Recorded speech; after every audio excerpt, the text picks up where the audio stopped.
అన్నదమ్ములు దోచుకునే సరిపోవట్లేదంట రేవంత్ రెడ్డి గారికి.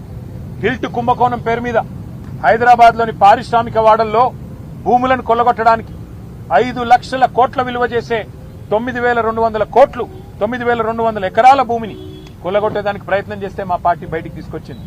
అన్నదమ్ముల దోపిడిని అడ్డుకున్నది. కానీ రేవంత్ రెడ్డి గారు అన్నదమ్ముల దోపిడి సరిపోవట్లేదంట. ఇప్పుడు బావమరిది గారి కళ్ళల్లో ఆనందం కోసం సింగరేణిని ఆయనకు గుత్తకు రాసిచ్చిండు. తెలంగాణ కొంగు బంగారంగా భావించే సింగరేణిని కాంగ్రెస్ ముఖ్యమంత్రి రేవంత్ రెడ్డి పట్టపగలే కబలిస్తా ఉన్నాడు.